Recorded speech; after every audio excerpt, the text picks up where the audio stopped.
en ligne de notre affaire à tous pendant ce confinement.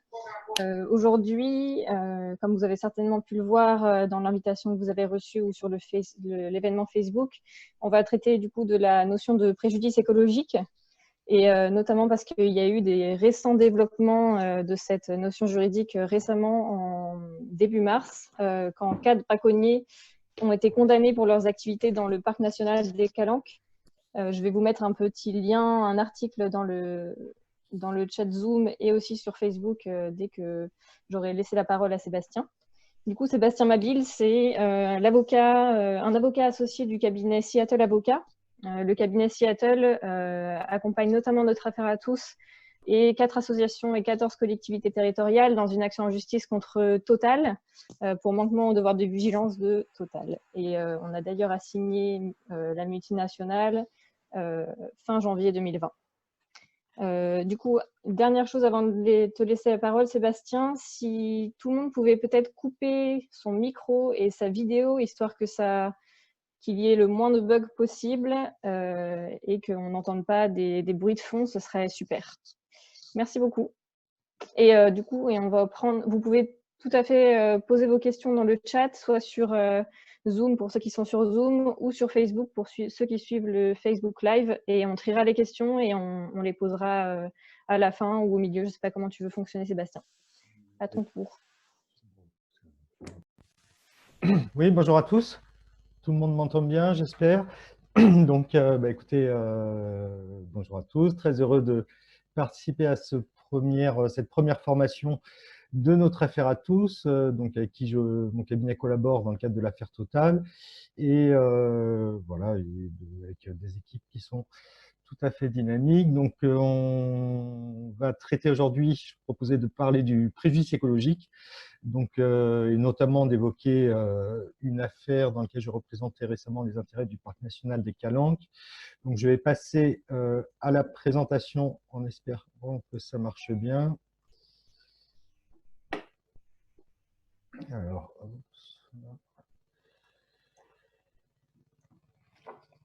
bien. Donc, présentation donc, qui sera consacrée au préjudice écologique, c'est-à-dire la manière de réparer les atteintes à la nature ou les atteintes à la biodiversité. Donc, le plan de ce webinaire est en 2 parties. La première, ça vise à définir cette notion, qui est une notion complexe, qui est une construction d'abord du juge, une construction prétorienne, qui a été ensuite consacrée par le législateur en 2016. Et ensuite, pour un peu présenter les différentes pistes de stratégie judiciaire que vous pourriez vous poser dans le cadre d'actions que vous mènerez au niveau local ou national, et à savoir notamment les prérequis de l'action en réparation du préjudice écologique. Donc, on va débuter sur la première partie, sur les définitions. Je vous propose à la fin de la première partie de faire une petite pause pour répondre aux questions éventuelles que vous pourriez poser. Donc, n'hésitez pas à utiliser le chat de Zoom pour poser des questions. Donc, la problématique d'abord, la problématique du préjudice écologique, c'est que normalement, on ne peut solliciter réparation que du préjudice qu'on a personnellement souffert et qui est directement causé soit par l'infraction si on est en matière pénale, soit par la faute si on est en matière civile. Si bien que le préjudice doit toujours être personnel et direct, vous ne pouvez pas demander réparation d'un préjudice si vous avez un de vos amis, par exemple, qui s'est fait agresser dans la rue. Il n'y a que lui qui est la victime qui a le droit de demander réparation de son préjudice. Or, appliqué à la nature, ça pose une difficulté puisque la biodiversité, les arbres, la faune, la flore sauvage sont des objets de droit en soi, mais ne sont pas des sujets de droit. Ils ne sont pas titulaires de droits et d'obligations. Nous savons effectivement notre affaire à tous et d'autres portent la question des droits de la nature et donc de la personnalité juridique de la nature, mais aujourd'hui ce n'est pas le cas, et tous ces éléments des écosystèmes sont ce qu'on appelle res communis, c'est-à-dire qu'ils sont des choses qui appartiennent à personne et dont l'usage est commun à tous. Aussi, aucun sujet de droit ne pouvait demander réparation d'un préjudice subi par une chose commune qui ne lui appartient pas et dont il n'était pas en mesure de caractériser le caractère direct et personnel. Le préjudice causé à la nature est donc un préjudice indirect, causé, non pas causé à des personnes juridiques, mais causé à des éléments qui ne sont pas titulaires de droit, qui ne sont pas des personnes de droit, et ce n'est pas non plus un préjudice qui est personnel à celui de la victime qui va solliciter réparation d'un dommage devant les tribunaux. Le préjudice n'étant ni direct ni personnel, les conditions de l'article 2 du Code de procédure pénale en matière, lorsqu'on exerce l'action civile devant le juge pénal, les conditions prévues par l'article 2 ne sont donc pas remplies. Le préjudice, pour qu'il soit réparable, il faut qu'il soit certain, c'est-à-dire actuel. On ne répare pas le préjudice potentiel ou le préjudice futur. Il faut qu'il soit direct. Et là, on a vu la difficulté, qu'il soit également personnel et qu'il soit actuel, c'est-à-dire qu'il soit clairement identifié. Et les types de préjudices indemnisables en droit commun sont les préjudices qu'on appelle les préjudices patrimoniaux, celles qui vont grever le patrimoine d'une victime, que ce soit des dommages aux biens, à son patrimoine économique essentiellement, ou des préjudices extra-patrimoniaux, au premier rang desquels figure le préjudice moral et le préjudice corporel. Mais vous le constatez, le préjudice écologique ne figurait donc pas parmi les types de préjudices réparables. Alors, la question de préjudice écologique, c'est une question qui est relativement ancienne dans la doctrine, puisque les débats ont commencé à se poser au début des années 90, notamment au sein du Conseil de l'Europe, qui avait élaboré en 1993 une convention de Lugano sur la responsabilité civile en matière environnementale, qui posait un principe de responsabilité objective qui pesait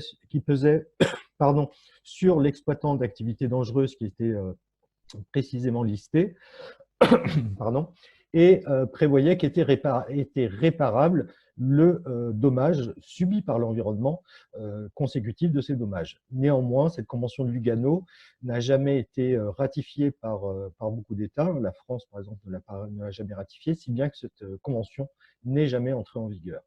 Parallèlement, la Commission européenne a élaboré en 1993 un livre vert assez général sur la réparation des dommages causés à l'environnement pour esquisser des premières pistes pour solutionner cette problématique, qui ont suivi en 2000 avec la publication cette fois-ci d'un livre blanc sur la responsabilité environnementale, beaucoup plus précis, qui a ensuite, au terme de débats dans lesquels les intérêts, les principaux lobbies industriels ont énormément pesé, pour aboutir à une directive, la directive 2004-35 sur la responsabilité environnementale, qui, dans la suite de ces débats sur la responsabilité environnementale, n'a posé finalement, contrairement à ce que son nom d'ailleurs indique, n'a pas posé un nouveau régime de responsabilité, mais a créé un régime de police administrative, qui n'est pas un régime de responsabilité civile, de police administrative, pour réparer le dommage à l'environnement. Alors concrètement,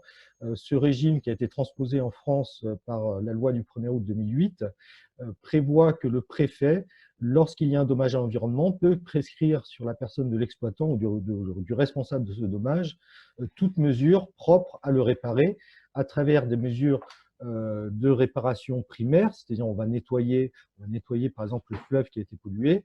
Lorsque le dommage n'est pas intégralement réparé, des mesures de réparation complémentaires dans lesquelles on va intervenir pour pouvoir restaurer les fonctions des écosystèmes sur le lieu du dommage. Et lorsque ce n'est pas possible encore, lorsqu'il y a ce qu'on appelle des pertes intermédiaires, le principe de la réparation compensatoire avec des mesures compensatoires qui doivent être mises en œuvre cette fois-ci, non pas sur le lieu du dommage, mais de manière à compenser les pertes subies sur le lieu du dommage par les écosystèmes.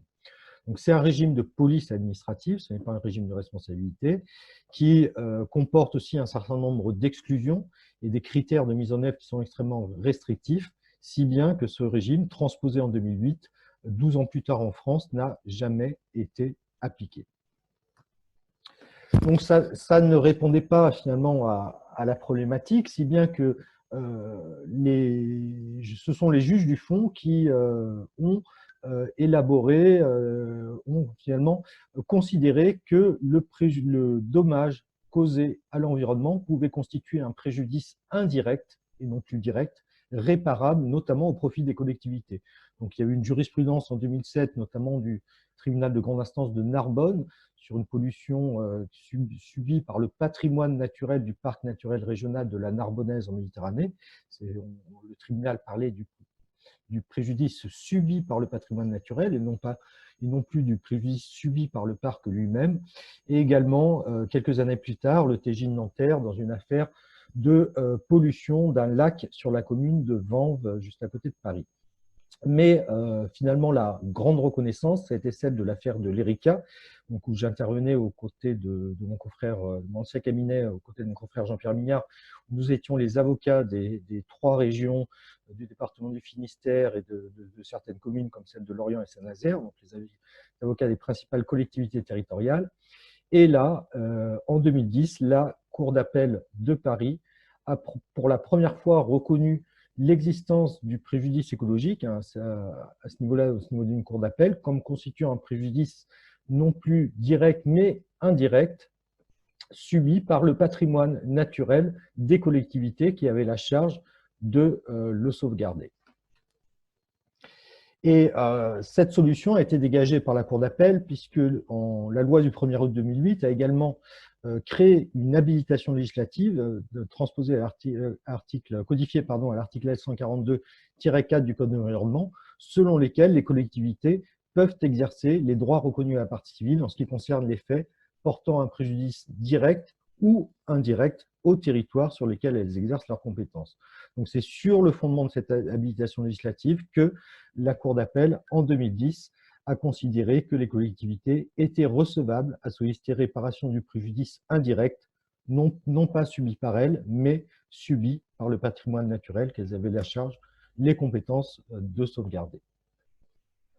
2012 a marqué aussi une année charnière dans la reconnaissance du préjudice écologique, avec d'abord un rapport et des propositions du Club des juristes sur la réparation du dommage environnemental qui ont ensuite inspiré le sénateur Bruno Retailleau qui a déposé une proposition de loi en mai 2012. Alors Bruno Retailleau, effectivement, qui est toujours sénateur, président du groupe du Sénat des Républicains, outre son engagement au sein du Parti des Républicains, qui n'est pas, j'allais dire, surtout à cette époque-là, de l'UMP, pardon, qui n'était pas les plus engagés sur ces questions-là, était néanmoins président du Conseil général de la Vendée. Il avait pris la suite de Philippe de Villiers, qui avait été l'une des grandes victimes de la marée noire de l'Erika, et le département de la Vendée, aux côtés des autres collectivités que nous représentions, s'était également battu dans le cadre du procès de l'Erika pour la reconnaissance du préjudice écologique, d'où l'implication du sénateur Retailleau. D'autre part, le juge faisant son œuvre et la jurisprudence se construisant progressivement, les lobbies industriels ont commencé à percevoir l'utilité d'avoir une loi qui pose des principes et donc qui pose un cadre juridique beaucoup plus stable qu'une évolution qu'elle n'aurait pas contrôlée de la jurisprudence. 2012, c'est également l'arrêt, 2 ans plus tard, 2 ans après l'arrêt de la Cour d'appel, celui de la Chambre criminelle dans le cadre de l'affaire de l'Erika, dans lequel la Cour de cassation a reconnu que la Cour d'appel a justifié la reconnaissance du préjudice écologique consistant en l'atteinte directe ou indirecte portée à l'environnement et découlant de l'infraction. Le préjudice écologique est donc consacré comme un préjudice objectif, distinct lui-même des préjudices subjectifs qui sont causés aux intérêts humains, aux êtres humains, aux individus et aux personnes.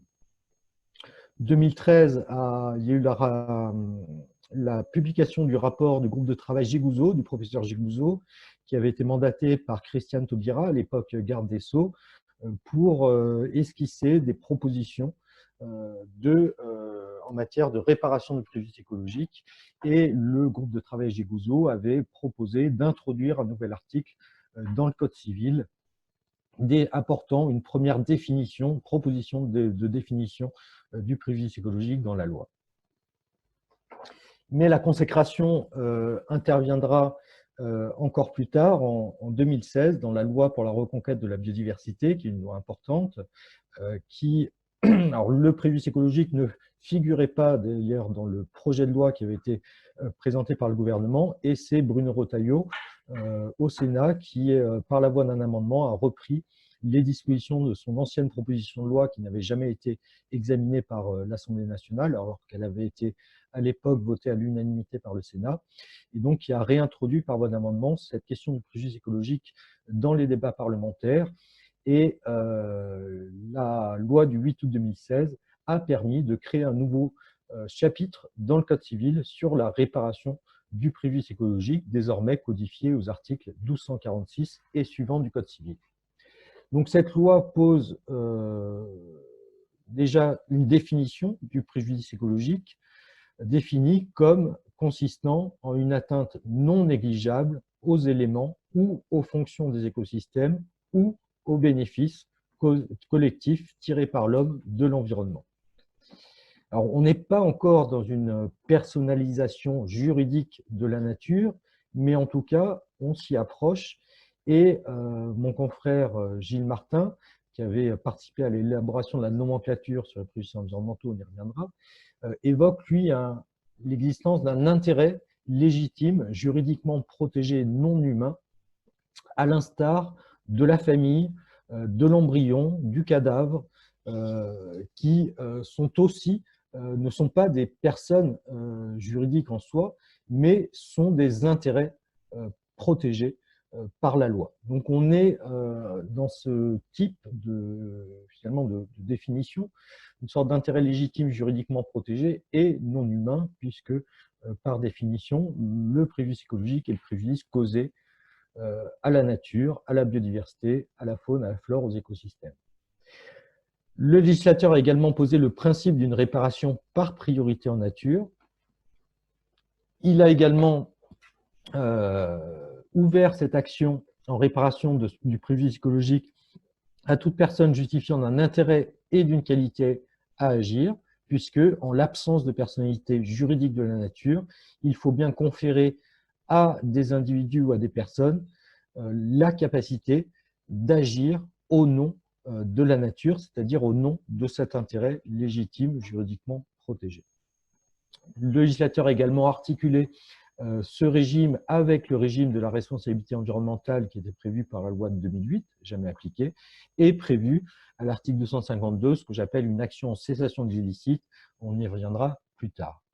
Donc cette loi a posé un nouveau régime de réparation, mais il ne faut pas opérer de confusion. Ce n'est pas un nouveau régime de responsabilité, c'est-à-dire que pour engager la responsabilité d'une personne dans le cadre d'une action en réparation du préjudice écologique, il faudra à nouveau recourir au principe du droit commun de responsabilité civile ou de responsabilité civile pénale, voire de responsabilité administrative, même si, je le précise ici, le Conseil d'État ne reconnaît toujours pas le préjudice écologique comme un préjudice réparable.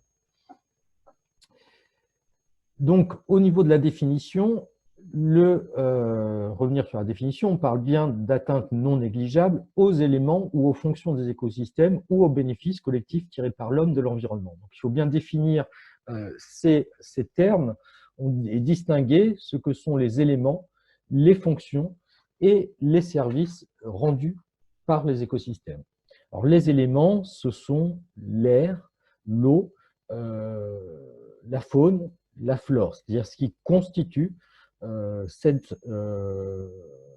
ces éléments des écosystèmes qui sont constitués d'eau, d'air, d'animaux, de plantes. Donc ce sont à la fois ce sont les éléments des écosystèmes qui eux-mêmes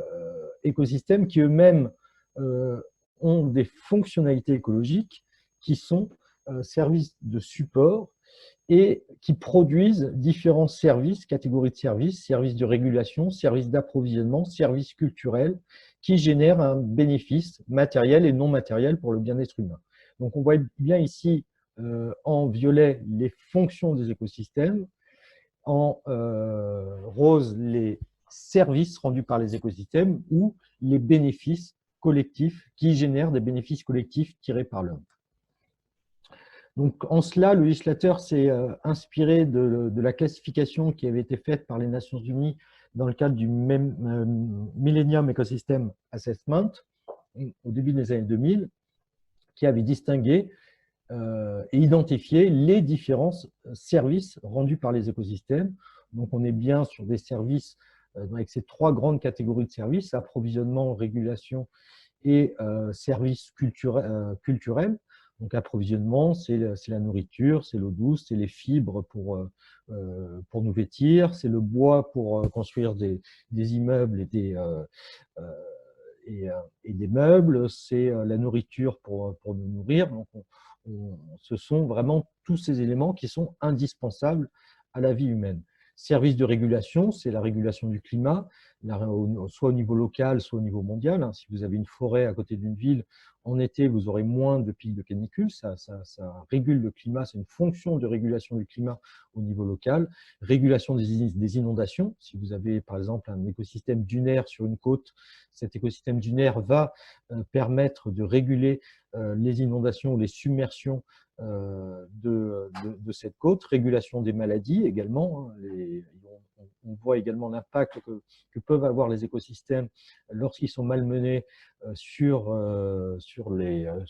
l'humain, à travers les virus notamment, purification de l'eau, etc. Dans la catégorie des services culturels, on englobe tout ce qui a trait à l'esthétique, la spiritualité, les loisirs, mais c'est également l'écotourisme, c'est également le fait de pratiquer de la plongée dans le parc national des Calanques, c'est le fait de pouvoir vous ressourcer, même en période de confinement, dans une forêt à moins d'1 kilomètre chez vous, si vous avez cette chance-là, et de pouvoir bénéficier finalement de cette qualité de l'environnement qui est un constituant même du bien-être. Et on voit ici toutes les interactions entre les services rendus par les écosystèmes et les bénéfices collectifs tirés par l'homme de l'environnement.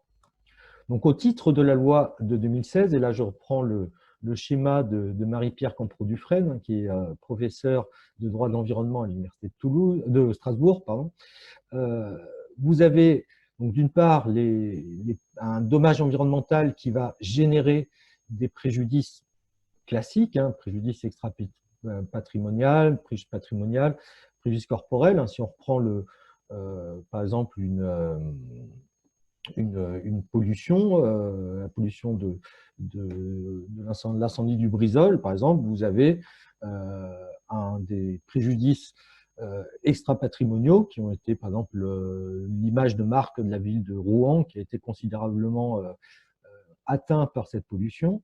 Vous avez des préjudices patrimoniaux, économiques, c'est-à-dire que vous avez des services publics qui n'ont pas fonctionné pendant plus de 24 heures, des désorganisations, vous avez des atteintes aux biens du fait des suies générées par la population, vous avez eu quelques préjudices corporels pour les pompiers qui étaient en première ligne et qui ont été intoxiqués par ces émanations toxiques, et vous avez ensuite ce qu'on appelle aujourd'hui le préjudice écologique, c'est-à-dire l'atteinte aux éléments des écosystèmes, sol, air, eau, faune et flore, l'atteinte aux fonctions des écosystèmes.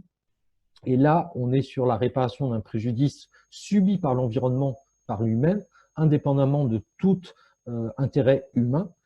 Et ensuite, vous avez l'atteinte aux bénéfices collectifs tirés par l'homme de l'environnement, qui relève de la catégorie des préjudices collectifs et qui, avec le préjudice à l'environnement, entre dans la définition de l'article 247 du Code civil, dans cette définition du préjudice écologique, c'est-à-dire de cet intérêt protégé. Donc, vous voyez que cet intérêt est considérablement très large, puisque ça couvre en gros tout ce qui nous entoure et tout ce dont nous bénéficions dans notre vie de tous les jours, à la fois pour nous nourrir, nous vêtir, nous divertir ou réfléchir. Je vais passer du coup, jusqu'à la fin de la première partie, à quelques questions. Je ne sais pas s'il y en a. Pas de questions, parfait. Ben, écoutez, dans ce cas-là, on reprend. Donc, quelle stratégie judiciaire? À travers la stratégie judiciaire, ce que je voulais vous présenter ici, c'était quels sont essentiellement les prérequis de l'action en réparation du préjudice écologique. Qu'est-ce que, lorsque vous constatez autour de vous une pollution,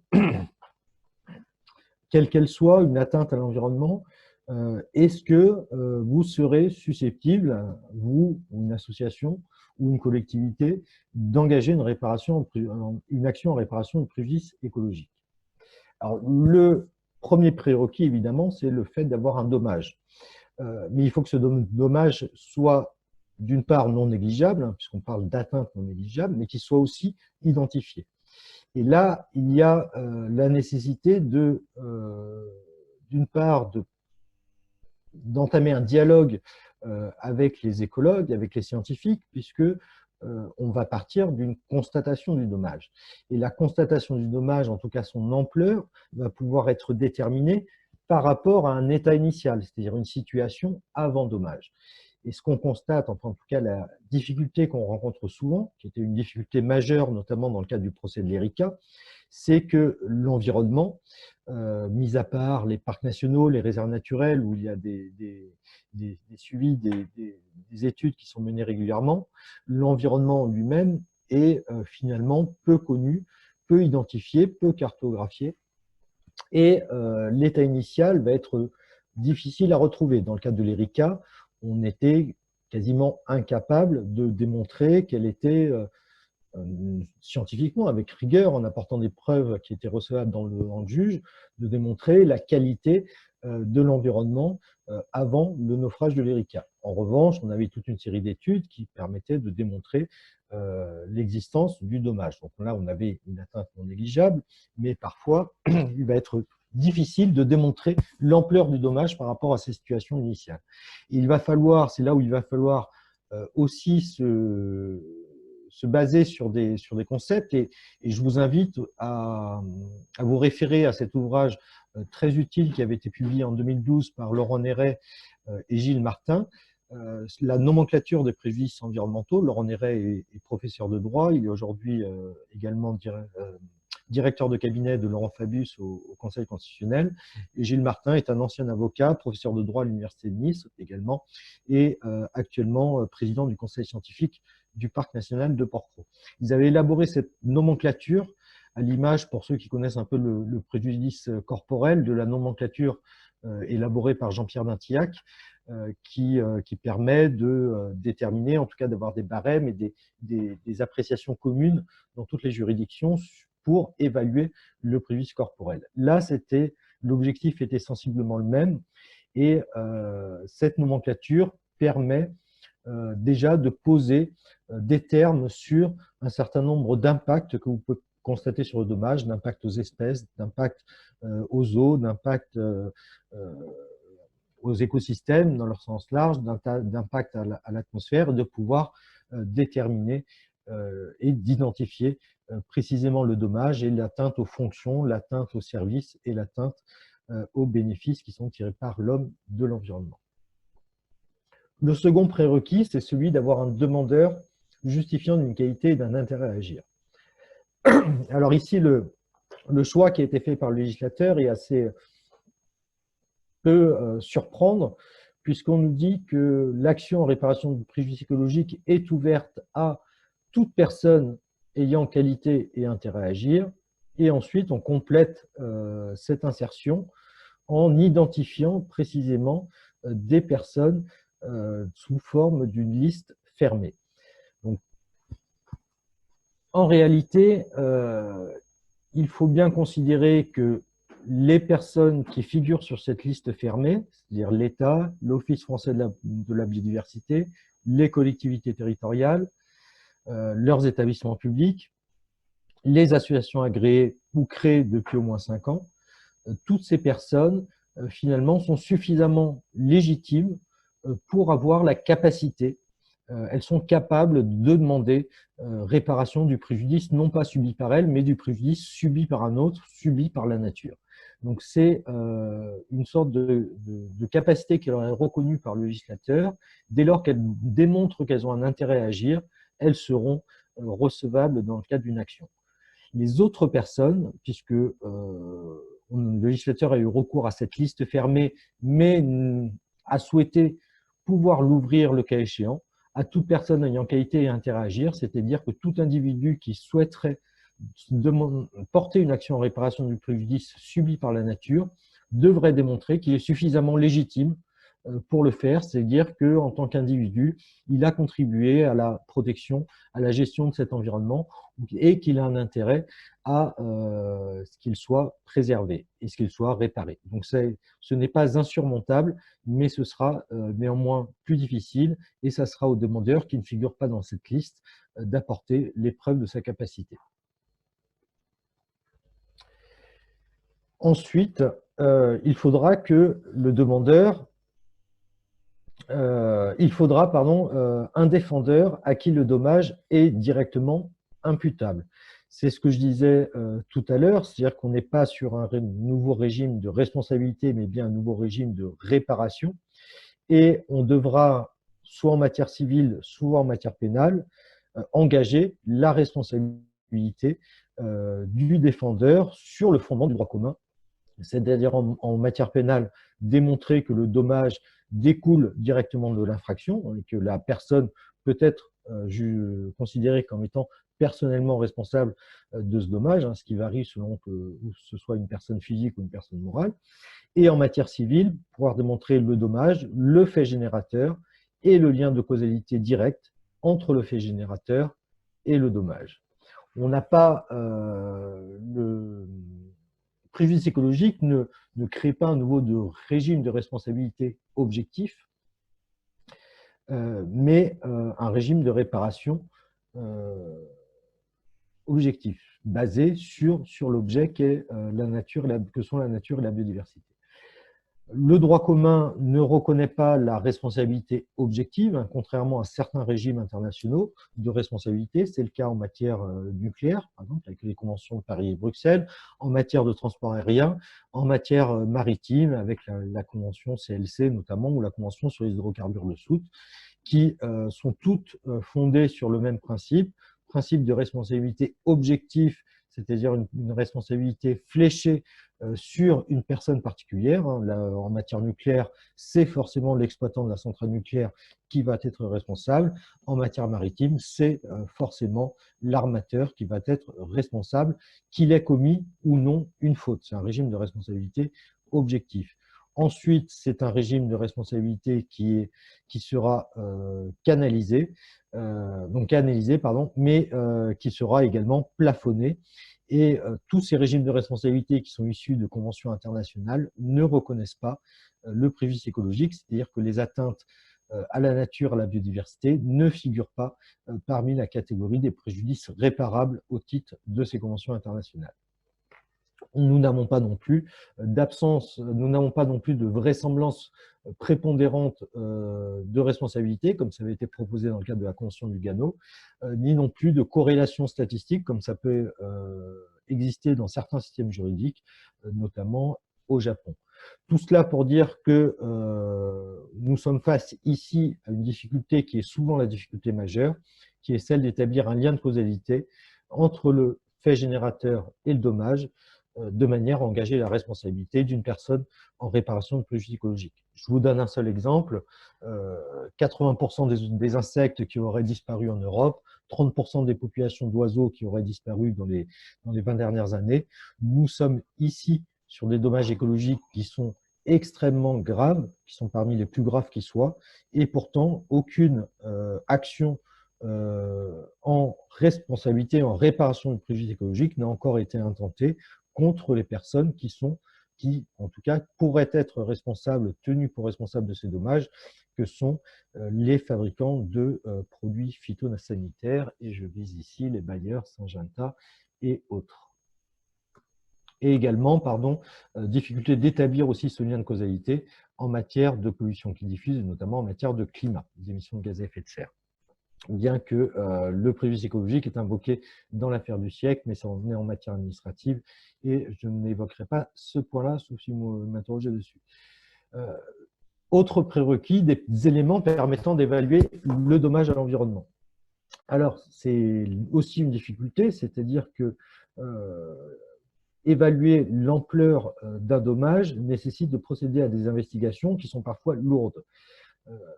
Que ce soit en matière de conservation de la preuve, que ce soit en matière de prélèvement, d'analyser les substances qui ont été rejetées dans l'environnement, d'identifier la mortalité d'individus de poissons, de faune, etc.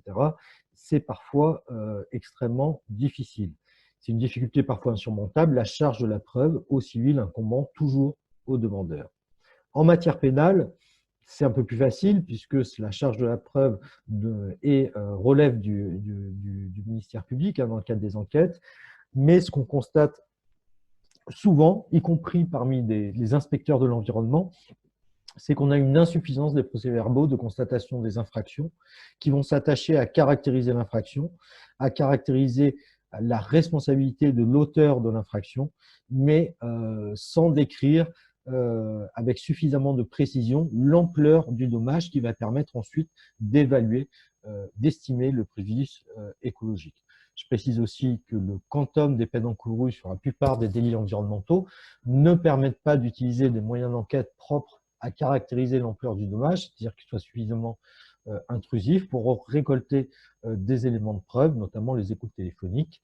Et je vais parler on a parlé du jugement qui avait été rendu à Marseille au début du mois de mars, où là nous avions des infractions environnementales, des délits en matière de pêche illégale, mais le parquet avait également ouvert sur travail dissimulé en bande organisée, ce qui lui permettait d'avoir une peine supérieure à 3 ans d'emprisonnement, de quantum de peine encourue, ce qui autorisait les enquêteurs à procéder à des écoutes téléphoniques sur lesquelles nous nous sommes basés pour évaluer l'ampleur du dommage causé à l'environnement. Donc là, ici, je vous montre cet exemple. C'est à partir des écoutes téléphoniques qui avaient été réalisées dans le cadre de l'enquête de ce dossier qu'on a pu évaluer en recensant les prises qui étaient revendiquées par chacun des braconniers dans leur SMS ou dans leurs échanges téléphoniques de leur imputer X douzaines d'oursins, X kilos de poissons, X kilos de poulpes sur la période dans laquelle s'étaient déroulées les écoutes téléphoniques, qui était une période d'un peu plus de 5 mois, qui permettait ensuite, en l'extrapolant, d'avoir une estimation du dommage causé à l'environnement, en tout cas de l'ampleur du dommage sur l'ensemble de la durée de prévention. Donc là, vous voyez, on est sur des quantités finalement qui sont relativement raisonnables, 45 kg de poisson, 250 kg de poisson pour l'un ou 1000 douzaines d'oursins pour l'autre, c'est quand même relativement conséquent, mais ce qui permettait, ce qui n'était pas suffisant pour caractériser l'ampleur du dommage. Alors pourquoi ? Parce que ici, vous voyez qu'on s'attache, si on était resté à ces quantités-là, on s'attache uniquement un dommage causé directement aux espèces, aux individus de poissons, de poulpes et d'oursins qui avaient été pêchés illégalement. Nous, ce qu'il fallait rechercher, c'était finalement qu'est-ce que ce dommage, ces prélèvements, qu'est-ce qu'ils avaient causé à l'écosystème et quelle est l'ampleur du dommage causé aux fonctions et aux services écosystémiques. Alors, on est resté aux éléments et aux fonctions des écosystèmes et non pas aux bénéfices tirés par l'homme, bénéfices collectifs tirés par l'homme de l'environnement, puisqu'on n'avait pas suffisamment d'éléments pour évaluer le dommage causé de l'atteinte à ces services collectifs, d'autant plus qu'en tant que parc national, nous n'étions pas vraiment légitimes à demander réparation du préjudice causé par l'absence de poissons qui aurait été, par exemple, généré un manque d'attractivité du territoire pour les plongeurs ou pour les touristes. Donc, nous en sommes restés sur la fonctionnalité et finalement essayer de démontrer, à partir de ces éléments parcellaires, de caractériser l'ampleur du dommage causé à l'écosystème. Et donc, pour cela, nous avons estimé l'impact causé par ces prélèvements sur la biomasse, en prenant un postulat, mais qui ressort de la littérature scientifique et non pas de la littérature juridique, qui est ce qu'on appelle l'échelle de conversion trophique, c'est-à-dire que vous avez parmi les espèces animales celles qui sont tout en haut de la chaîne alimentaire et celles qui sont tout en bas. Et pour aller du bas en haut, vous passez des niveaux trophiques et de chaque niveau trophique, on considère que l'espèce du niveau trophique supérieur a besoin de manger 10 fois sa masse d'espèces du niveau trophique inférieur. Pour faire simple, vous avez par exemple un mérou qui figurait parmi les poissons qui avaient été braconnés, ou également le corbe, qui sont des poissons qui n'ont pas de prédateurs en mer. C'est-à-dire que ce sont des grands prédateurs, au même titre que le loup, au même titre que d'autres mammifères. Ce sont des grands prédateurs qui n'ont pas de prédateurs. Mais un mérou, pour fabriquer 1 kg de chair, il va manger au minimum 10 kg de chair de poisson de niveau trophique inférieur. Si bien que quand vous prélevez 10 kg de mérou, en fait, le mérou de 10 kg aura lui-même mangé 100 kg de poisson pour fabriquer ces 10 kg. Et l'impact sur la biomasse, l'impact sur l'écosystème est multiplié par 10. Et c'est là où nous avons mis un coefficient multiplicateur de 10 sur les poissons et non pas, et en revanche, nous n'avons pas mis ce coefficient multiplicateur pour les oursins et les poulpes qui sont plutôt situés en niveau trophique très bas. Les oursins, ce sont des herbivores et des poulpes d'un niveau trophique très inférieur. Si bien que le tribunal nous a suivis dans cette approche en considérant qu'il ne fallait pas, pour évaluer le préjudice écologique, le préjudice causé à la nature, s'arrêter au poids des poissons dans la balance de l'écaillé. Là, je reprends des extraits du jugement, mais la caractérisation de la gravité de l'atteinte à l'écosystème nécessite de prendre en compte, au-delà de ce seul poids des prises, l'importance de chaque espèce pour l'équilibre de l'écosystème et la gravité corrélative de l'atteinte et du déséquilibre induit. Il a, à cet égard, pu être dit lors de l'audience par les représentants même de la défense que la valeur d'un vieux mérou pouvait être comparée à celle d'un tableau de maître. Donc, vous voyez ici, l'idée, c'est bien de prendre non pas la valeur d'une espèce dans sa valeur marchande à la poissonnerie. On pourrait avoir la même chose puisque finalement, chacun des éléments des écosystèmes est susceptible de faire l'objet d'une… en tout cas, peut avoir un prix au niveau marchand, mais sa valeur d'existence, sa valeur dans l'écosystème est largement supérieure à sa valeur dans le poissonnier. Et donc, c'est là où le tribunal nous a encore suivis en écrivant dans son jugement qu'au regard du fonctionnement en pyramide de toute chaîne alimentaire, certains poissons situés en haut de cette pyramide sont plus rares que d'autres et plus importants pour l'équilibre de l'écosystème. Il y en a ainsi des espèces prédatrices pêchées par les défendeurs, les braconniers, mérou, corbe, loup, dorade, et dont le niveau trophique, quoique contesté dans son principe, ne fait que traduire le fait généralement admis que ces poissons-là sont plus essentiels au bon fonctionnement de leur écosystème, au-delà même de la seule importance de leur poids. Parce que là aussi, c'est un élément important, c'est certaines espèces, ces grands prédateurs de niveau trophique très supérieur, sont ce qu'on appelle des espèces parapluies. C'est-à-dire que quand vous protégez ces espèces, vous protégez l'ensemble des espèces qui sont d'un niveau trophique inférieur. C'est aussi la raison pour laquelle il ne faut pas s'arrêter dans la défense du combat pour le loup, qui est un grand prédateur de niveau trophique très supérieur. Et en protégeant le loup, on protège tout l'écosystème dans lequel le loup évolue. Donc, le tribunal a repris ce coefficient de 1 à 10, selon lequel le prédateur doit consommer 10 kg de proie pour former 1 kg de matière. Donc, on est bien ici sur des éléments qui sont scientifiques, et c'est pour ça que je parle aussi d'un prérequis, d'une difficulté. C'est-à-dire qu'on avait la chance dans ce dossier de travailler avec le Parc national et donc avec des écologues, des scientifiques extrêmement qualifiés pour pouvoir échanger et construire ce raisonnement, ce qui n'est pas toujours facile dans tous les dossiers. Et cette nécessité aussi pour le juriste du droit de l'environnement de toujours pouvoir dialoguer avec des éléments scientifiques et extra-juridiques qui sont essentiels. Si bien que vous voyez que les faibles quantités qui ressortaient des écoutes téléphoniques ont permis d'estimer l'ampleur du dommage sur l'écosystème.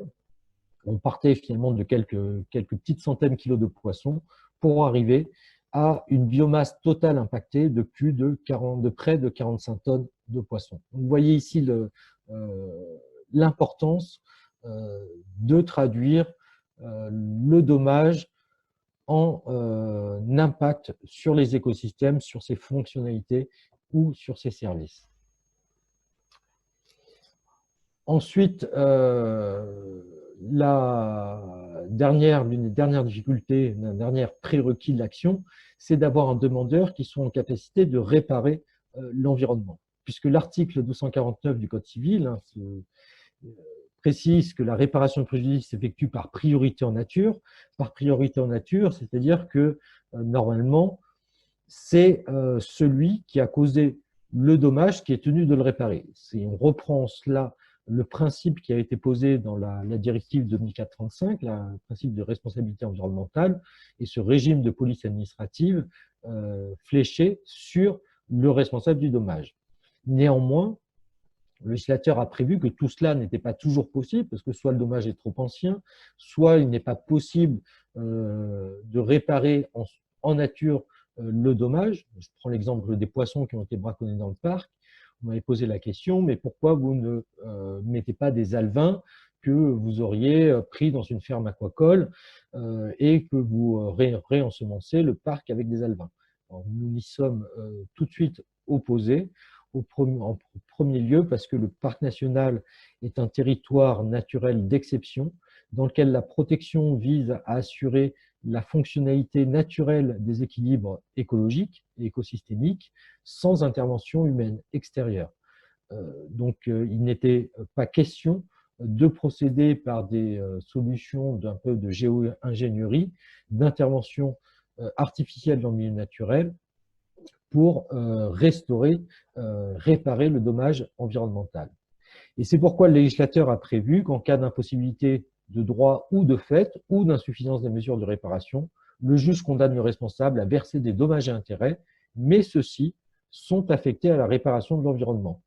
Au demandeur, c'est-à-dire que ce sera lui qui devra mettre en œuvre les mesures de réparation, ou s'il ne peut pas le faire, à l'État. En l'occurrence, on pourrait imaginer que ce soit l'Office français de la biodiversité qui soit chargé de cette réparation. Donc on est bien sur une exception au principe de non-affectation des dommages et intérêts, puisque dans le cadre de l'ERICA, où les collectivités, les régions notamment, ont obtenu, pour certaines d'entre elles, 3 millions d'euros en réparation de préjudice écologique, elles pouvaient tout à fait l'utiliser pour renouveler leur parc de véhicules diesel, par exemple. Il n'y avait aucune incompatibilité à ce qu'elles le fassent.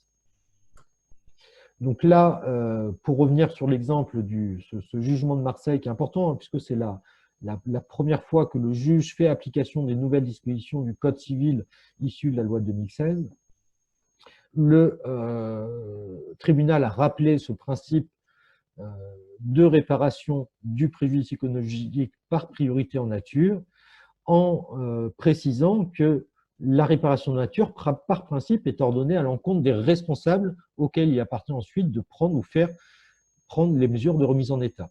Alors vous avez par exemple une autre affaire actuellement pendante, dans laquelle c'est mon confrère Thomas Dubreuil qui représente les intérêts des associations contre la société Lactalis pour des faits de pollution des eaux. Et on est, donc Thomas Dubreuil pour les associations, je crois que c'est Eaux Rivières de Bretagne, mais je ne suis pas sûr, a demandé, sollicité la réparation de préjudice écologique.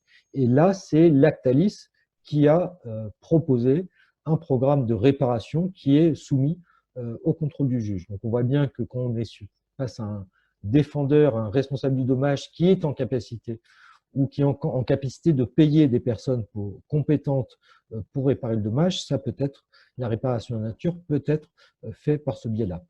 Quand ce n'est pas possible, c'est des dommages et intérêts et c'est au demandeur. Et là, ce que dit le juge également, c'est que la complexité et la subtilité scientifique des mesures à prendre n'est manifestement pas de la compétence des défendeurs, hein, ces pauvres braconniers, mais encore toute intervention humaine inconsidérée dans l'écosystème en cause, notamment le cœur du parc national, risquerait de perturber plus gravement encore les processus biologiques naturels. Devant cette impossibilité de réaliser une réparation nature, on est bien sur une impossibilité de fait, la réparation sera donc analysée en termes de dommages et intérêts affectés au demandeur, seuls aptes à prendre des mesures utiles pour la réparation de l'environnement par des méthodes compatibles avec l'écosystème. Donc, on n'est pas sur de la réparation par dommage à intérêt, on reste dans le cadre d'une réparation en nature, mais une réparation en nature par équivalent. Donc là, ici, les mesures de réparation, c'était le renforcement des zones de non-prélèvement qui permettent d'augmenter la biomasse dans les eaux du parc national.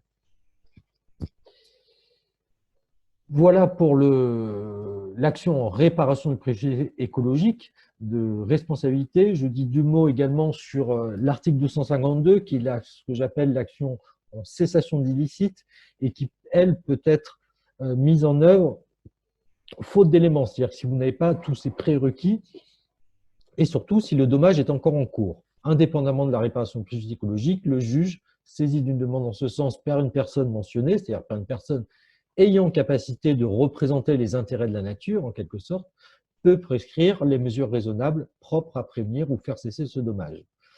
Donc, on est bien sur la nécessité d'avoir un dommage en cours. L'intervention du juge est limitée aux seules mesures raisonnables. Donc, pour l'instant, nous n'avons pas de recul jurisprudentiel pour pouvoir dire si cette action ou non est susceptible d'avoir des effets. C'est par exemple l'un des fondements juridiques de notre assignation de Total dans le cadre de notre action climatique, en plus du devoir de vigilance, considérant que les émissions générées par Total, les émissions de gaz à effet de serre, 1% des émissions mondiales, contribuaient à un certain nombre de dommages à l'environnement, de dommages notamment aux éléments des écosystèmes, et notamment à l'air et à l'atmosphère, et que ces dommages créaient des préjudices aux fonctionnalités des écosystèmes. On voit bien que parmi les fonctions des écosystèmes figure bien la fonction de régulation du climat et que cette fonction de régulation est atteinte par les émissions de gaz à effet de serre de Total. Donc on demande au juge de prescrire à Total une obligation de réduire ces émissions de gaz à effet de serre propres à prévenir ou faire cesser le dommage, et on se fonde sur cet article 1252 à mettre aussi en relation avec le référé pénal milieu aquatique de l'article 216-13 qui permet, dans le cadre de dommages causés au milieu aquatique uniquement, qui permet de saisir le procureur de la République qui, lui, va ou non de saisir le juge des libertés et de la détention pour faire prescrire également des mesures propres à prévenir, faire cesser le dommage ou en réparer ses conséquences. C'est une disposition, en tout cas une action relativement efficace également. Voilà, merci à tous pour votre attention. Donc, je vais voir s'il y a des questions. Il y a beaucoup de questions. Ouais, oui, si tu veux, Sébastien, je les ai sélectionnées. Oui. Je peux t'en poser une première. Hop, je la retrouve. Alors, une première question, c'était, pourriez-vous revenir sur la non-reconnaissance du préjudice écologique en matière administrative? Alors, quelques mots. Alors, la responsabilité administrative, contrairement à la responsabilité civile ou à la responsabilité pénale, on est sur un régime de responsabilité uniquement jurisprudentiel, hein, c'est-à-dire que c'est le Conseil d'État qui fait évoluer les régimes de responsabilité administrative. Néanmoins, on considère qu'une personne publique n'est pas à l'abri de causer un dommage à l'environnement et d'en voir engager sa responsabilité en cas d'un tel dommage. Néanmoins, le Conseil d'État n'a jamais consacré cette notion. Il a évoqué le préjudice écologique dans deux décisions, à ma connaissance, dans lesquelles il a mentionné ce préjudice, mais en disant qu'en l'espèce, il n'était pas caractérisé et qu'il n'était pas réparable. C'était deux affaires de contentieux menées par l'ASPAS, l'Association pour la protection des animaux sauvages, suite à des tirs de loups, des arrêtés préfectoraux qui autorisaient des tirs de loups, arrêtés préfectoraux qui avaient ensuite été jugés illégaux par le tribunal administratif, c'est-à-dire annulés, donc avec un effet rétroactif. Et donc les tirs de loups qui avaient été réalisés sur le fondement de cette décision administrative postérieurement jugée illégale étaient susceptibles finalement de constituer un préjudice écologique, et le fait générateur de du dommage était bien l'autorisation qui avait été conférée aux chasseurs par le préfet pour pouvoir abattre ces loups. Donc on était, je veux dire, les conditions étaient plus ou moins réunies. Alors on verra peut-être que l'affaire du siècle sera l'occasion pour le tribunal administratif voilà, de faire un grand pas de jurisprudence et de reconnaître enfin le préjudice écologique, mais c'est pas normal que le juge administratif soit aussi conservateur sur cette question, mais d'ailleurs, il n'y a pas que sur cette question qui fait preuve d'un certain conservatisme. On le voit encore d'ailleurs avec les différentes décisions du Conseil d'État dans le cadre de l'état d'urgence. C'est un autre débat. Merci beaucoup. Ensuite, on avait une interrogation. Existe-t-il une cartographie des préjudices environnementaux subis dans le monde? Et quelqu'un a répondu que la nomenclature peut être trouvée dans l'ouvrage de Néret et Martin, Nomenclature des préjudices environnementaux de 2012. Est-ce que c'est bien ici? Oui, c'est l'ouvrage le plus complet sur la question. Il est encore disponible, vous pouvez l'acheter, etc.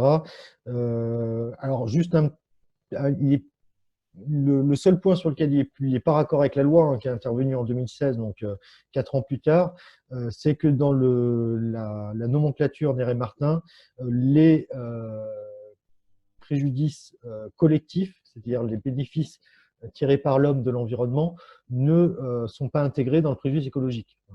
Et le législateur l'a intégré dans la définition du préjudice écologique de cet intérêt légitime protégé. Voilà. Mais c'est le seul point, mais il est très complet. Et si vous avez l'ouvrage, vous aurez également toutes les décisions antérieures qui sont listées dans cet ouvrage en annexe. J'ai cité Narbonne, Nanterre, mais il y en a eu plein d'autres qui ont permis cette reconnaissance du préjudice écologique avant la reconnaissance par la Cour de cassation. Voilà, puisqu'il y a eu aussi un gros travail des juges du fond qui a été fait avant. Ok, super, merci. Ensuite, j'en avais une. Donc, pourquoi aucune action n'a été intentée contre les fabricants de produits phytosanitaires? Pourriez-vous préciser la difficulté d'établir le lien de causalité entre la chute de la biodiversité et le dommage causé par les fabricants de produits phytosanitaires? Alors là, il y a d'une part,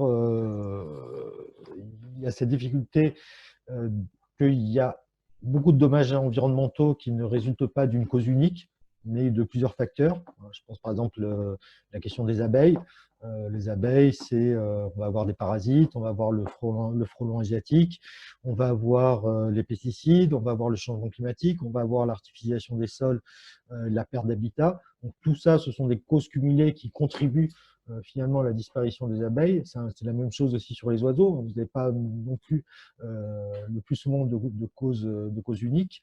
Donc ça, c'est la question du multifactoriel qui est quand même très prégnante dans le cadre des pollutions diffuses. Voilà, et puis d'autre part, qui est responsable? Est-ce que c'est l'agriculteur qui aura pulvérisé, parfois même en ne respectant pas les consignes de pulvérisation qui figuraient sur les produits, parce que les agriculteurs sont aussi très insuffisamment formés pour pouvoir utiliser ces produits phytosanitaires. Est-ce que c'est le fabricant qui a mis sur le marché ce produit? On a aussi une directive, il y a un régime de responsabilité, cette fois-ci objectif, qui est la responsabilité directive sur la responsabilité du fait des produits défectueux.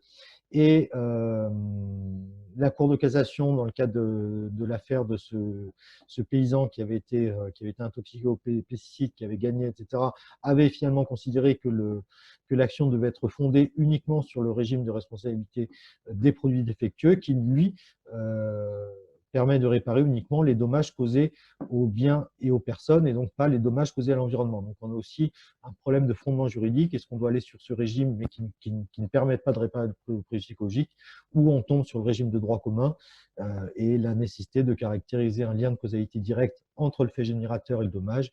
Et encore une fois, pour ces causes multifactorielles, c'est très difficile à établir.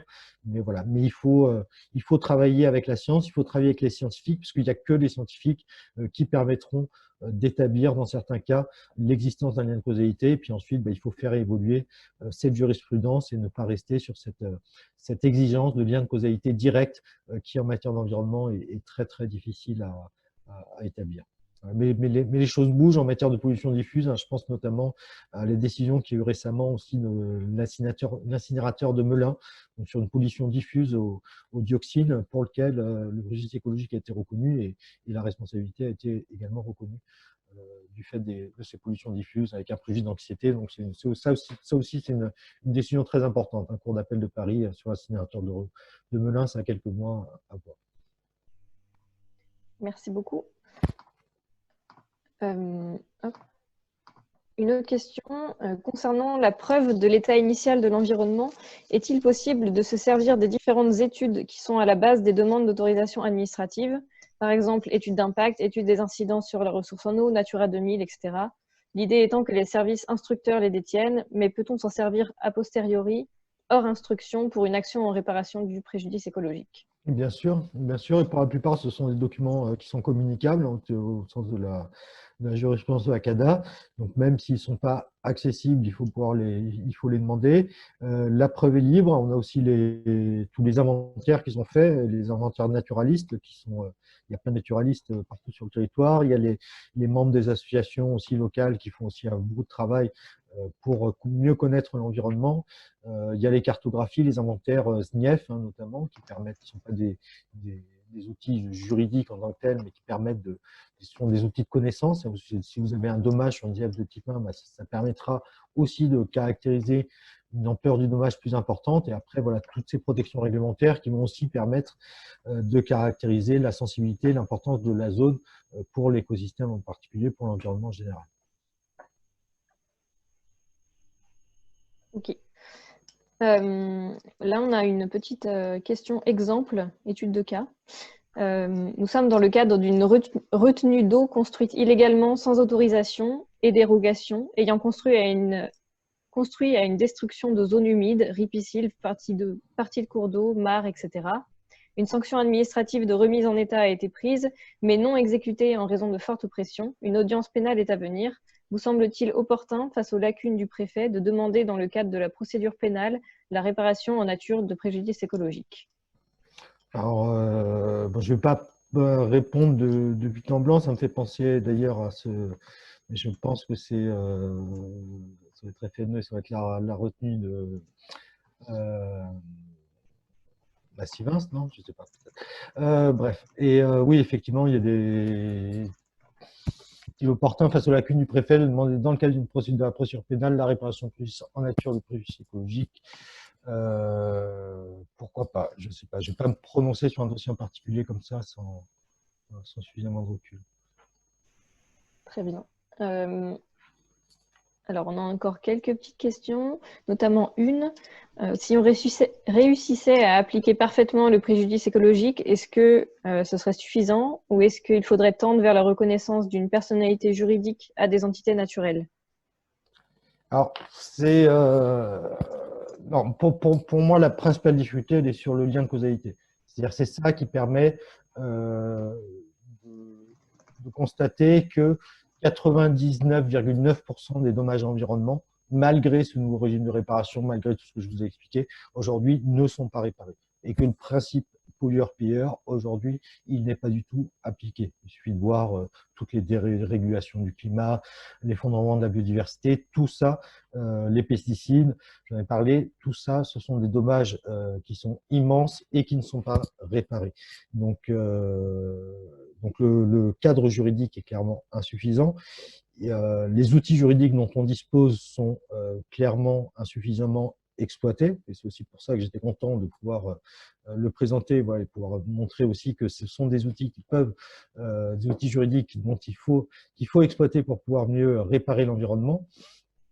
Aujourd'hui, les actions en réparation de préjudice écologique, le jugement de Marseille est la deuxième décision intervenue depuis 2016, c'est-à-dire depuis 4 ans. C'est excessivement peu. La première, c'était une toute petite affaire de braconnage de 2 rouges-gorges sur l'île de Porquerolles. C'est une action qui avait été portée par le Parc national de Porquerolles. Voilà. Mais tous les autres dommages à l'environnement qui se sont déroulés depuis 2016, non, il n'y a pas eu application de ces principes de réparation préjudice écologique. On est déjà sur un début de personnalisation juridique de la nature à travers la reconnaissance du préjudice écologique, puisqu'on le reconnaît non pas en tant que personne, mais en tout cas en tant qu'intérêt légitime protégé. Voilà. C'est-à-dire qu'on c'est un intérêt légitime protégé par le droit et on a prévu une procédure pour réparer les atteintes à cet intérêt légitime. Ce qui est un premier pas. Est-ce que la personnalisation juridique de la nature permettra de faire avancer les choses? Moi, je n'y suis pas opposé, et, parce que je pense que plus il y aura de demandeurs, en tout cas de personnes susceptibles de porter cette action, mieux ce sera. Mais il ne faut pas oublier que même si, enfin, voilà, même si on personnalise, on passera toujours par des humains qui porteront les intérêts de cette nature, les intérêts de cette biodiversité. C'est un peu le mécanisme qui a été prévu dans le cadre du préjudice écologique. C'est pour ça qu'on est sur un premier pas. En tout cas, ça concourt à cette reconnaissance. Ok. Dans l'affaire du parc national des Calanques, comment es-tu passé de l'évaluation de la biomasse affectée à la demande de réparation pécuniaire? Alors là, j'ai pas précisé parce que c'était assez complexe. En fait, on avait la biomasse affectée en kilos, donc on avait un poids. Ensuite, on avait des études qui nous permettaient de démontrer que dans les zones de non-prélèvement, en 2012, à la création du parc, il y avait X kilos de biomasse par mètre carré. 4 ans après, ou 5 ou 6 ans après, en 2017-2018, il y avait X kilos de biomasse par 100 mètres carrés. Et ça permettrait de démontrer que les zones de non-prélèvement ont généré une augmentation de la biomasse de X%. Et en tout cas, ce rapport nous a permis de convertir, finalement à travers une règle de 3, des kilos en mètres carrés de zones de non-prélèvement impactées. Et ensuite, nous connaissions les coûts de gestion de ces zones de non-prélèvement, coûts de surveillance, coûts de balisage, coûts de suivi scientifique, etc. Et donc de passer de ces mètres carrés à un prix en euros. Voilà, donc c'est comme ça qu'on a réussi à passer de ces 45 tonnes de biomasse affectée à ces 450 000 euros.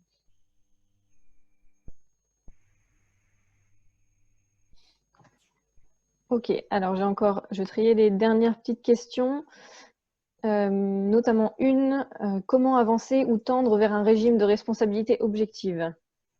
Alors, comment tendre? Alors, il faut suivre de près les débats qui sont initiés au sein de la Commission et du Parlement européen sur la responsabilité environnementale et sur la révision de la directive 2004 et de la directive de 2008 sur la responsabilité pénale. Directive de 2004 qui a été sabotée, je dis bien, par les lobbies, de manière à avoir un régime de réparation qui leur soit le moins préjudiciable possible et le moins d'actions possible. Donc il faut suivre de près et essayer de porter la question au niveau européen pour qu'on ait un régime de responsabilité civile des dommages causés à l'environnement qui soit beaucoup plus efficace que celui qui est actuellement. Et je pense qu'aujourd'hui, la bataille, elle est à mener au niveau de l'Union européenne. Ok.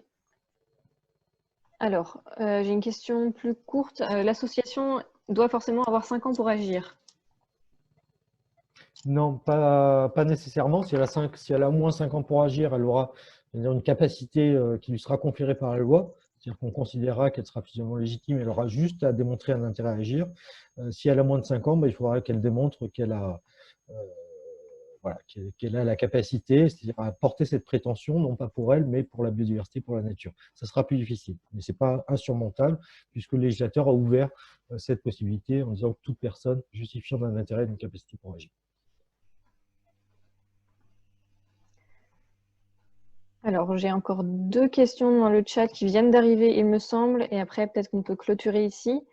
Ne pensez-vous pas que ces quelques poursuites judiciaires ne sont engagées que sur des atteintes à la biodiversité dite extraordinaire et pas sur du zoo ou phytoplancton, par exemple, ainsi que sur des aires protégées et pas des espèces fortement anthropisées? Bien sûr, mais aujourd'hui, on a eu 2 actions en réparation de préjudice écologique où ça a été sollicité, une sur le parc national de Porquerolles, l'autre sur le parc national des Calanques. Pourquoi? Parce que d'une part, ce sont quand même des espaces naturels là où la biodiversité est la plus riche, la plus exceptionnelle. Et donc, c'est aussi important de concentrer les efforts d'abord sur ces espaces-là. Et d'autre part, parce qu'on a aussi des demandeurs qui sont mobilisés, c'est-à-dire qu'on a des gestionnaires qui ont pour mission unique de protéger l'environnement, donc qui vont être beaucoup plus sensibles à solliciter la réparation de l'atteinte du dommage à l'environnement. Ça, c'est un point. C'est là où la personnalisation juridique de la nature pourrait améliorer les choses. Hein, si on avait aussi la Seine, le Rhône, etc., qui pouvaient agir pour eux-mêmes sans avoir à attendre que d'autres personnes agissent pour eux, ça pourrait faire aussi contribuer à faire avancer les choses. Et puis, dernier point, c'est aussi que les parcs nationaux ont les capacités aussi à réparer, en tout cas à mettre en œuvre les mesures de réparation. On a des collectivités, par exemple, qui ne vont pas être forcément vouloir s'engager dans une telle action en disant mais du coup, je vais être contraint, qui vont le voir comme une contrainte finalement à devoir mettre en œuvre des mesures de réparation sous le contrôle du juge une fois qu'elles ont eu les dommages d'intérêt, si c'est elles qui doivent les mettre en œuvre. Ok, dernière question, il me semble. Quelles sont les avancées en matière de reconnaissance du préjudice écologique dans le droit international? Alors, bonne question. Il y a eu un arrêt de la Cour de justice internationale, Cour internationale de justice, la CJI à La Haye, je crois en 2018, de mémoire. C'est l'affaire, vous pouvez retrouver, c'est l'affaire Nicaragua contre Costa Rica. Donc, c'était le Nicaragua qui avait mené des opérations militaires sur un petit estuaire situé à la frontière avec le Costa Rica. Donc, il y avait une première décision de la CIJ qui reconnaissait que ces activités avaient été menées sur le territoire du Costa Rica et non pas du Nicaragua. Donc, elles étaient illicites. Et ensuite, le Costa Rica a demandé réparation du préjudice qui avait été subi, qui subissait, dont le préjudice écologique. Et là, la Cour internationale de justice a fait application des principes que je vous ai exposés, puisqu'elle a apprécié le préjudice causé à l'écosystème et non pas la valeur de remplacement, puisque le Nicaragua était d'accord pour finalement payer tant d'arbres pour remplacer les arbres que son armée avait détruites. Et la Cour internationale de justice a suivi la proposition du Costa Rica, qui était sur une approche écosystémique, finalement, et beaucoup plus ambitieuse du préjudice écologique, reconnu donc par la CIJ. Ok, je vois que pendant que tu parlais, il y a une dernière question. Bon, celle-ci, c'est officiellement la dernière, je pense. L'État engage-t-il des actions en réparation du préjudice écologique ou bien seuls les parcs naturels ou associations écologiques engagent ces actions? Alors, actuellement, un parc national, hein, c'est l'État, hein, c'est un établissement public national, donc placé sous la tutelle du ministère de la Transition écologique. Donc, on est bien, aujourd'hui, ce sont bien des actions engagées par l'État, par ces établissements publics. On pourrait imaginer également que l'Office français de la biodiversité porte un certain nombre de ces actions. Et si vous vous référez au rapport de la mission Justice pour l'environnement qui a été publié le 31 janvier, il y a aussi des développements sur le préjudice écologique et sur les raisons pour lesquelles cette action est si peu employée. Le rapport de la mission d'inspection est très critique à l'égard de l'OFB, en disant qu'il ne porte pas suffisamment les choses. Voilà, peut-être également, ça pourrait être les agences de l'eau qui désormais ont des compétences élargies au-delà des seuls milieux aquatiques des bassins dont elles ont la charge. Donc voilà, mais oui, ça peut évidemment être des associations, mais à ce jour, aucune association, je crois, n'a porté, alors je ne sais pas, il faudrait peut-être que FNE, qui est présent, je crois, le confirme, mais je crois que FNE n'a pas porté d'action en réparation de préjudice écologique en tant que telle. Voilà, donc ça pourrait être tout à fait le cas, et c'est une association agréée, tout à fait légitime, qui a tout à fait la capacité de le faire. Voilà. Et c'est aussi la raison pour laquelle, puisque je vois aussi la dernière question, il faudrait, quand on voit la complexité de ces notions et également le fait qu'il faut constamment dialoguer entre la science et le droit et maîtriser aussi à la fois des éléments pas uniquement juridiques, mais aussi des concepts scientifiques, il faut, en tout cas c'est ma conviction et c'est celle puisque je portais cette question à l'UICN, il faut des juges spécialisés. Et donc, moi, j'espère que la création de ces pôles régionaux spécialisés en matière d'atteinte à l'environnement, à supposer, mais je pense que le projet de loi soit repris après la période du confinement, apporterait un progrès Et dans les modifications qu'il faudrait apporter à ce projet de loi actuellement, c'est conférer une compétence exclusive à ces juridictions spécialisées pour les actions civiles en réparation de préjudice écologique. C'est-à-dire qu'on aurait un tribunal pas uniquement compétent en matière pénale, mais aussi en matière civile, hein, ce qui est déjà le cas du tribunal pour enfants, où finalement le juge pour enfants est compétent sur son objet, à la fois en matière civile et en matière pénale. Ça serait la même chose, en tout cas c'est ce qu'on souhaite pour ce tribunal environnemental, qui soit compétent à la fois en matière civile, devoir de vigilance, préjudice écologique, et en matière pénale, infraction au code de l'environnement, code forestier, code rural de la pêche maritime, etc. Ok, merci beaucoup. J'ai reçu une question en privé que j'avais zappée. Est-ce que le projet de pacte mondial pour l'environnement pourrait réellement aider à protéger l'environnement? Est-ce que, étant donné l'urgence de la situation, il est encore temps de s'engager dans un projet qui verra le jour au mieux dans 10 ans?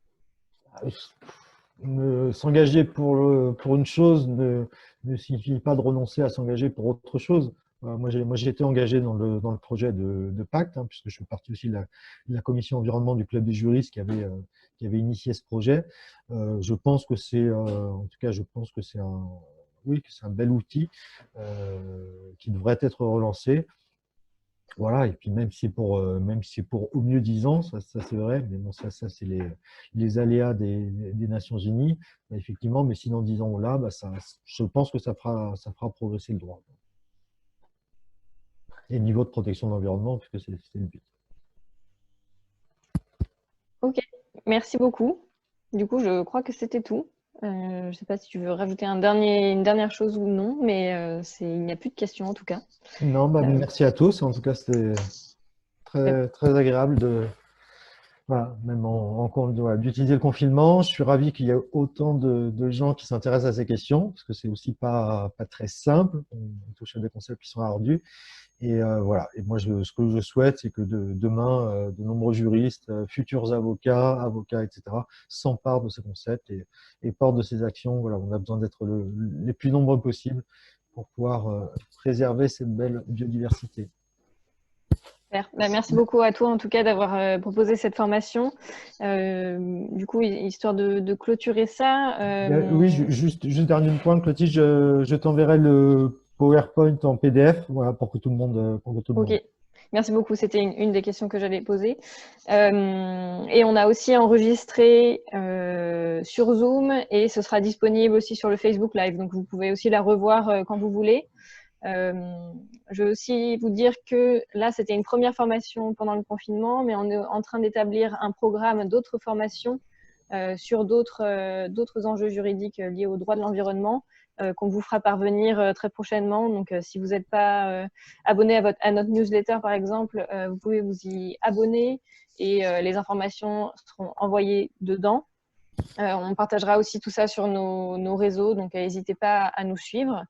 J'ai vu notamment qu'il y avait pas mal de questions autour de la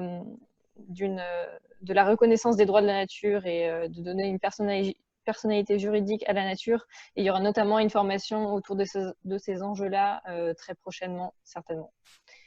Voilà, merci à tout le monde et ça fait plaisir de voir autant de monde passionné par ces sujets. On était à peu près 130 tout le long. Donc, merci beaucoup. Merci à tous. Merci Sébastien. Au revoir. Au revoir.